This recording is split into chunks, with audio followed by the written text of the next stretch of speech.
1991 మే 21 Shri Perambadur town, Tamil Nadu. సమయం రాత్రి 8:30 గంటలు. హై వోల్టేజ్ లోక్సభ ఎన్నికల హడావిడి పీక్ స్టేజ్లో ఉన్న రోజులవి. ఎలక్షన్ క్యాంపెయినింగ్లో భాగంగా శ్రీ పెరంబదూర్ టౌన్లో ఏర్పాటు చేసిన బహిరంగ సభలో పాల్గొనేందుకు విశాఖపట్నం నుంచి విమానంలో బయలుదేరారు మాజీ ప్రధాని, అప్పటి కాంగ్రెస్ అధ్యక్షుడు రాజీవ్ గాంధీ. కాంగ్రెస్ అధ్యక్షుడి సభ కోసం శ్రీ పెరంబదూర్ సిద్ధమైంది. ఎన్నికల్లో గెలిచేందుకు పార్టీకున్న ప్రధాన అస్త్రం రాజీవ్ గాంధీ. అందుకే ఈ పొలిటికల్ మీటింగ్ని గ్రాండ్ సక్సెస్ చేసేందుకు కాంగ్రెస్ లీడర్స్ తీవ్రంగా శ్రమించారు. సెక్యూరిటీ పర్పస్ కోసం 300కు పైగా మంది పోలీసులు డ్యూటీకి అపాయింట్ అయ్యారు. ఈవెంట్ని సజావుగా సాగించే బాధ్యతను ఏజే దాస్ అనే కాంగ్రెస్ సభ్యుడికి అప్పగించింది పార్టీ. స్టేజ్ మీద ఎంతమంది ఉండాలి, స్టేజ్ వరకు దారితీసే రెడ్ కార్పెట్ చుట్టూ ఎంతమంది ఉండాలి, వారిలో ఎంతమంది రాజీవ్ గాంధీతో మాట్లాడాలి వంటి విషయాలకు సంబంధించిన ఓ లిస్ట్ని తయారు చేశాడు దాస్. లిస్ట్ ప్రకారం ఒక్కొక్కరిని లోపలికి పంపించడం మొదలుపెట్టాడు. ఓ సబ్ ఇన్స్పెక్టర్తో పాటు మరో 2 సెక్యూరిటీ పర్పస్ కోసం లిస్ట్లో ఉన్న వారిని చెక్ చేసి రెడ్ కార్పెట్ ఏరియాకి పంపాల్సింది.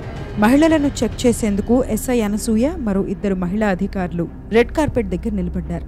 వారి దగ్గర లిస్ట్ లేదు, చెక్ చేసేందుకు మెటల్ డిటెక్టర్స్ కూడా లేవు. ఆ సమయంలోనే ప్రజలు గుంపులుగా సభకు రావడం మొదలుపెట్టారు.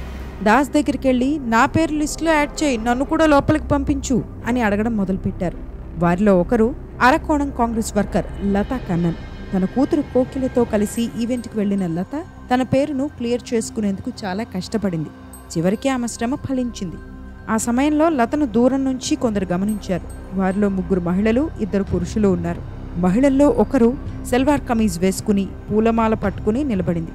మిగిలిన 2 చీరలు కట్టుకున్నారు. పురుషుల్లో ఒకరు కెమెరా పట్టుకున్న ఫోటోగ్రాఫర్ హరిబాబు. మరో వ్యక్తి కుర్తా పైజమా వేసుకుని చేతిలో పెన్, ప్యాడ్ పట్టుకుని నిలబడ్డాడు. అతనొక సాధారణ జర్నలిస్ట్గానే కనిపించాడు. కొన్ని క్షణాల తర్వాత లత తన కూతురుతో కలిసి రెడ్ కార్పెట్ ఏరియా దగ్గరికి వెళ్ళింది. రాజీవ్ గాంధీని చూడాలి అన్న తన కల నెరవేరుతోందన్న ఆనందంలో ఉన్న లత తన వెనుక పూలమాల పట్టుకుని ఓ మహిళ వస్తోందన్న విషయాన్ని గమనించలేదు. మిగిలిన 4 అక్కడి నుంచి కాస్త వెనక్కి జరిగారు. ఆ తర్వాత ఒక్కసారిగా ఈవెంట్ చుట్టూ హడావిడి పెరిగింది. ఈవెంట్కి వచ్చిన జనాలను చూసిన పోలీసులు షాక్ అయ్యారు. రెడ్ కార్పెట్ ఏరియాలో ఊహించిన దానికన్నా ఎక్కువ మంది ఉండడాన్ని గమనించారు. వారిలో కొందరిని మాత్రమే చెక్ చేశారు. పార్టీ వర్కర్లను కంట్రోల్ చేయడం కాంగ్రెస్ సభ్యుల పనని పోలీసులు అనుకున్నారు. అందరినీ చెక్ చేసి స్టేజ్ దగ్గరికి పంపడం పోలీసుల బాధ్యతని కాంగ్రెస్ సభ్యులు అనుకున్నారు. కమ్యూనికేషన్ గ్యాప్ ఏర్పడింది. ఇంతలో రాజీవ్ గాంధీ కారు ఈవెంట్కు చేరుకుంది. అది చూసిన దాస్, రాజీవ్ గాంధీని గ్రీట్ చేయాలనుకుంటున్న వాళ్ళు రెడ్ కార్పెట్ దగ్గరికి వెళ్ళాలి అని అనౌన్స్ చేశాడు. అంతే, ప్రజలు గుంపులుగా అక్కడికి పరిగెత్తారు. షెడ్యూల్ ప్రకారం రాజీవ్ గాంధీ ముందు తన తల్లి ఇందిరాగాంధీ విగ్రహానికి పూలమాల వేశారు. అక్కడి నుంచి ప్రజలకు అభివాదం చేస్తూ స్టేజ్ దగ్గరికి బయలుదేరారు. అప్పుడు సమయం 10:10. రాజీవ్ గాంధీని కలిసేందుకు ప్రజలు ఎగబడ్డారు. ఆయనతో ఫోటోలు దిగడం మొదలుపెట్టారు. క్రౌడ్ని పోలీసులు కంట్రోల్ చేయలేకపోయారు. కొన్ని క్షణాల తర్వాత రెడ్ కార్పెట్ దగ్గర మహిళలు ఎదురు చూస్తున్న చోటకు చేరుకున్నారు రాజీవ్ గాంధీ. పార్టీ వర్కర్లు ఆయన్ని గ్రీట్ చేశారు. తన కూతురు కోకిలను రాజీవ్ గాంధీకి పరిచయం చేసింది లత. కోకిల తనతో పాటు తెచ్చుకున్న పేపర్ని తీసి ఓ పోయం చదివింది. రాజీవ్ గాంధీ ఆమెను మెచ్చుకున్నారు. అప్పుడు సమయం 10:20. ఇంతలో సల్వార్ కమీజ్ వేసుకున్న మహిళ ముందుకొచ్చి రాజీవ్ గాంధీకి పూలమాల వేయాలని ప్రయత్నించింది. సబ్ ఇన్స్పెక్టర్ అనసూయ ఆమెను అడ్డుకుంది. ఏం పర్లేదు, వదలండి అని కాంగ్రెస్ అధ్యక్షుడు సిగ్నల్ చేశాడు. ఆ మహిళ ముందుకొచ్చి రాజీవ్ గాంధీ మెడలో పూలమాల వేసి కాళ్లకు నమస్కరించేందుకు కిందకు వంగింది. ఆ వెంటనే భారీ శబ్దం, మరుక్షణం భారీ మంటలు ఎగసిపడ్డాయి. దట్టమైన పొగ ఆ ప్రాంతాన్ని అలుముకుంది. కొన్ని క్షణాల తర్వాత రాజీవ్ గాంధీ నిలబడిన చోట ఎవ్వరూ సజీవంగా కనిపించలేదు. చర్మం, రక్తంతో ఆ ప్రాంతం ఎరుపెక్కింది. భారతదేశ మాజీ ప్రధానమంత్రి రాజీవ్ గాంధీ హత్యకు గురయ్యారన్న వార్త దేశాన్ని కుదిపేసింది. It made international headlines. అప్పట్లో ఇదొక సంచలనం. యావత్ భారతదేశం షాక్కి గురైంది. ఇప్పుడంటే రాజీవ్ గాంధీ అసాసినేషన్ వెనుక ఎల్టీటీఈ హస్తం ఉందని అందరికీ తెలుసు. కానీ అప్పట్లో ఇదొక మిస్టరీ.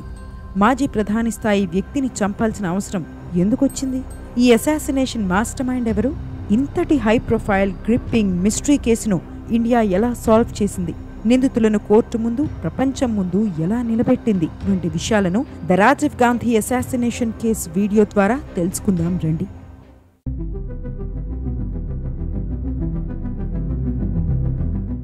రాజీవ్ గాంధీ హత్య కేసును ఇన్వెస్టిగేట్ చేయడానికి సీనియర్ ఐపీఎస్ అధికారి డిఆర్ కార్తికేయన్ నేతృత్వంలో ఓ సిట్ టీంని ఏర్పాటు చేసింది సిబిఐ. కార్తికేయన్ చేసిన ఇన్వెస్టిగేషన్కి, టీం పెట్టిన ఎఫర్ట్స్కి సుప్రీంకోర్టు, ఇంటర్పోల్, ప్రపంచ మీడియా నుంచి ప్రశంసలు దక్కాయి. ఆ తర్వాత ఈ పూర్తి ఇష్యూ మీద triumph of truth, the Rajiv Gandhi assassination పేరుతో ఓ పుస్తకం రాశారు కార్తికేయన్. ఆ పుస్తకం ఆధారంగానే ఈ వీడియోను రూపొందించాను.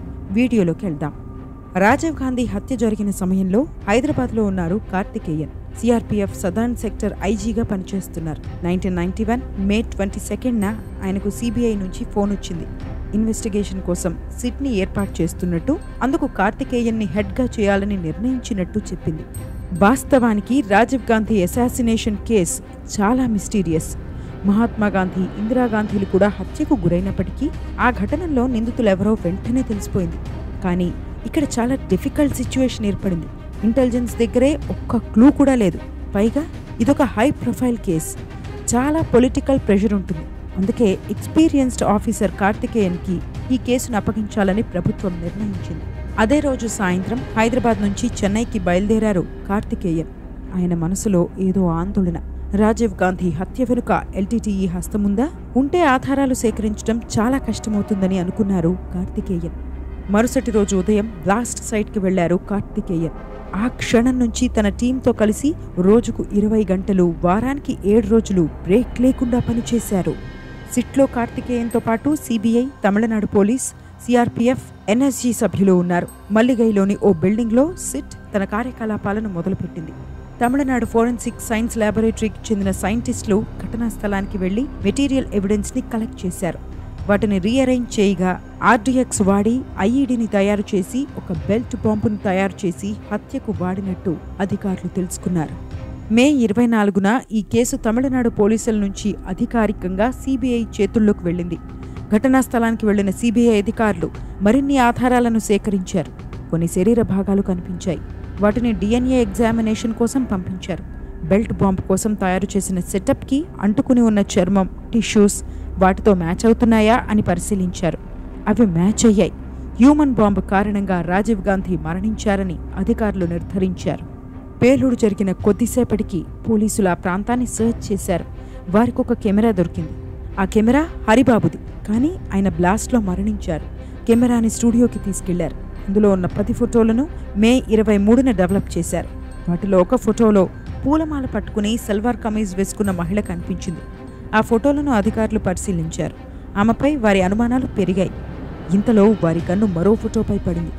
ఆ ఫోటోలో లత, కోకిల సల్వార్ కమీజ్ వేసుకున్న మహిళతో పాటు కుర్తా పైజమా వేసుకున్న వ్యక్తి కనిపించాడు. వారిలో 3 మరణించారు. కానీ ఆ వ్యక్తికి చెందిన ఒక్క శరీర భాగం కూడా దొరకలేదు. గాయపడిన వారి లిస్టులో కూడా అతను లేడు. అంటే అతను బతికే ఉన్నాడని అధికారులు నిర్ధారించారు. అసలు ఎవరతను? అతనికి ఈ హత్యకు లింక్ ఉందా అని అనుమానాలు మొదలయ్యాయి. ఆ ఫోటోలను తీసుకుని ప్రభుత్వాసుపత్రికి వెళ్లారు. బ్లాస్ట్లో సీరియస్గా ఇంజూర్ అయిన సబ్ ఇన్స్పెక్టర్ అనసూయకు వాటిని చూపించారు. ఆ రోజు బ్లాస్ట్కి ముందు జరిగిన ఇన్సిడెంట్స్ని ఒక్కొక్కటిగా చెబుతూ ఆ ఫోటోల్లో ఉన్న వారిని ఆమె గుర్తుపట్టింది. అలా సిట్ టీం మరింత సమాచారం సేకరించగలిగింది. ఫ్రెండ్స్, ఇప్పటివరకు మీరు చూసిన కంటెంట్ మీకు నచ్చినట్టయితే ఈ వీడియోను వెంటనే లైక్ చేయండి. Back to topic. వాస్తవానికి హరిబాబు తీసిన ఫోటోల్లో కొన్ని మీడియాకు లీక్ అయ్యాయి. పూలమాల పట్టుకుని కనిపించిన మహిళ ఫోటోని రౌండప్ చేసి సస్పెక్ట్ అంటూ భారీగా ప్రింట్ వేసింది ది హిందూ. అదే సమయంలో కుర్తా పైజమా వేసుకున్న వ్యక్తి ఫోటోని కూడా ప్రింట్ చేసింది. ఆ ఫోటో చూసిన ఓ జర్నలిస్ట్ పోలీసుల దగ్గరికి వెళ్ళాడు. కుర్తా పైజమా వేసుకున్న వ్యక్తిపై సమాచారం ఇచ్చాడు. నాకు హరిబాబు తెలుసు. బ్లాస్ట్కి ముందు నేను మీటింగ్ సైట్కి వెళ్ళాను. ఈ కుర్తా పైజమా వేసుకున్న వ్యక్తిని హరిబాబు మాకు పరిచయం చేశాడు. తన సన్నిహితుడు ఓ ఫ్రీలాన్స్ ఫోటో జర్నలిస్ట్కి అతను బిజినెస్ పార్ట్నర్ అని మాకు పరిచయం చేశాడు అని చెప్పాడు. ఆ ఫ్రీలాన్స్ ఫోటో జర్నలిస్ట్ని సిట్ టీం ప్రశ్నించింది. హరిబాబు నా నుంచి కెమెరా తీసుకున్నాడు, కానీ కుర్తా పైజమా వేసుకున్న వ్యక్తి ఎవరో నాకు తెలీదు అని జవాబిచ్చాడు. అనసూయ జర్నలిస్ట్ ఇచ్చిన సమాచారంతో ఆ పూలమాల పట్టుకున్న మహిళ, మరణించిన ఫోటోగ్రాఫర్ హరిబాబు, కుర్తా పైజమా వేసుకున్న వ్యక్తికి కనెక్షన్ ఉందని పోలీసులకు స్పష్టమైంది. మరోవైపు సిట్ టీం కూడా 4 గ్రూపులుగా విడిపోయి పనిచేయడం మొదలుపెట్టింది. మొదటి గ్రూప్ బాధ్యత విట్నెస్లని పరీక్షించడం, ఇన్వెస్టిగేషన్లో ఇతర కోణాలను ట్రాక్ చేయడం. రెండో గ్రూప్ పని ఇంటెలిజెన్స్ లీడ్స్ని సేకరించడం, నిందితులను ట్రాక్ చేయడం. మూడో గ్రూప్ బాధ్యత మొదటి 2 టీమ్స్కి సాయం చేస్తూ సిట్కి లాజిస్టిక్ సపోర్ట్ ఇవ్వడం. నాలుగో టీం పని సస్పెక్ట్స్ని ఇంటరాగేట్ చేయడం. అనుమానితుల ఫోటోలను పట్టుకుని ఇన్వెస్టిగేటర్స్ అన్ని డైరెక్షన్స్కి వెళ్లారు. గాయపడిన వారిని, ఆ రోజు సభకొచ్చిన వారితో పాటు వీలైనంత మందిని ప్రశ్నించడం మొదలుపెట్టారు. చాలామంది సాక్షులు భయపడిపోయారు. సమాచారం తెలిసినా చెప్పడానికి వణికిపోయారు. కొందరు కట్టుకథలు చెప్పడం మొదలుపెట్టారు. వీటన్నిటి మధ్య ఇండియాతో పాటు విదేశీ మీడియా సంస్థలు రాజీవ్ గాంధీ హత్యను ఎక్స్క్లూజివ్గా కవర్ చేస్తూనే ఉన్నాయి. సంఘటనని అసాసినేషన్ ఆఫ్ ద సెంచురీగా కొన్ని పత్రికలు అభివర్ణించాయి. Blast design, planning, preparation, execution అన్నీ యూనిక్గా ఉన్నాయని రాసుకొచ్చాయి. వీటితో పాటు మీడియా సంస్థలు అనేకంగా రాస్తున్న కట్టుకథలు సిట్కి తలనొప్పిగా మారాయి. రోజుకో థియరీ బయటకొచ్చేది. అన్నీ ఊహాగానాలే, వేటిల్లోనూ నిజం లేదు. కానీ రాజీవ్ గాంధీ హత్య వెనుక ఎల్టీటీఈ హస్తముందని రూమర్స్ మొదలయ్యాయి. వాటిని బలంగా నమ్మిన వారు కూడా ఉన్నారు. బ్లాస్ట్ ప్లాన్ వెనుక మోడస్ ఆపరెండీని చూస్తే ఎల్టీటీఈపై అనుమానాలు పెరిగాయి. కానీ అలాంటి సూసైడ్ అటాక్స్ శ్రీలంక బయట ఎప్పుడూ జరగలేదు. పైగా రాజీవ్ గాంధీ హత్య జరిగిన మరుసటి రోజు ఎల్టీటీఈకి చెందిన ఇంటర్నేషనల్ సెక్రటేరియట్ చీఫ్ సదాశివం ఒక స్టేట్మెంట్ ఇచ్చాడు. హత్యకు ఎల్టీటీఈకి ఎలాంటి సంబంధం లేదని చెప్పాడు. తమిళనాడులోని ఎల్టీటీఈ మనుషులు ఈ హత్యకు పాల్పడినట్టు వచ్చిన వార్తలను ఆ గ్రూప్ అధికార ప్రతినిధి యాంటోనీ రాజా కొట్టిపారేశాడు. Jammu Kashmir liberation front, Sikh militant లీడర్లు కూడా ఇలాంటి ప్రకటనలే చేశారు. హరిబాబుకు ఎల్టీటీఈకి లింక్స్ ఉన్నాయన్న వార్తలు కూడా బయటకొచ్చాయి. కానీ వాటిల్లో నిజం లేదని అతని తండ్రి చెప్పాడు. మే 29న సిట్ బృందం కుర్తా పైజమా వేసుకున్న వ్యక్తి ఫోటోలను మీడియాలో విడుదల చేసింది. అతనికి సంబంధించిన వివరాలు ఏవైనా తెలిస్తే ప్రజలు ముందుకొచ్చి చెప్పాలని పిలుపునిచ్చింది. చెప్పిన వారి ఐడెంటిటీ కాన్ఫిడెన్షియల్గా ఉంచుతామని హామీనిచ్చింది. సస్పెక్ట్స్, మోడస్ ఆపరెండీ చూస్తే ఎల్టీటీఈ హస్తముందని వస్తున్న వార్తల మధ్య మే 30న సిట్కి చెందిన ఓ బృందం కొలంబోకు వెళ్ళింది. కుర్తా పైజమా వ్యక్తి గురించి ఏదైనా సమాచారం దొరుకుతుందా అని ప్రయత్నించింది. ఆ హ్యూమన్ బాంబు పేరు సుందరి అని, ఆమె శ్రీలంకలోని జఫ్నాలో నివాసం ఉంటుందని కొలంబోలోని సిట్ టీంకి సమాచారం అందింది. ఆమె కుటుంబం చెన్నైలోని ఓ ప్రాంతంలో ఉంటోందని తమిళనాడులోని సిట్ టీంకి అడ్రస్ కూడా పంపించింది.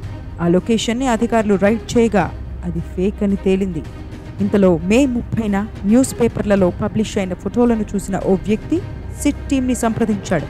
నేను చెన్నైలోని విల్లివక్కం హైకోర్టు కాలనీలో నివాసం ఉంటున్నాను. మా పొరుగింట్లో నళిని అనే మహిళ నివాసం ఉంటోంది.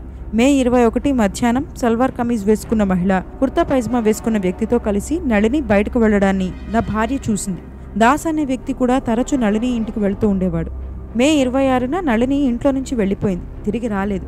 ఎక్కడికి వెళ్ళిందో తెలియదు. హ్యూమన్ బాంబ్, కుర్తా పైజమా వేసుకున్న వ్యక్తికి నళిని అనే ఒక మహిళకు సంబంధం ఉందని అధికారులకు తెలిసింది.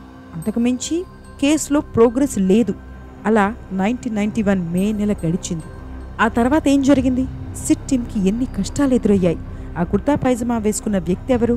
ఈ కేసు ఎన్ని మలుపులు తిరిగింది? వంటి వివరాలను the Rajiv Gandhi assassination case part 2లో తెలుసుకుందాం. అప్పటి వరకు stay tune to our pen and voice stories. ఇది ఫ్రెండ్స్ ఇవాల్టి వీడియో. ఈ వీడియో మీకు నచ్చినట్టయితే మన పెన్ అండ్ వాయిస్ స్టోరీస్ ఛానల్ని సబ్స్క్రైబ్ చేసుకోండి. ఈ వీడియోని లైక్ చేసి షేర్ చేయండి.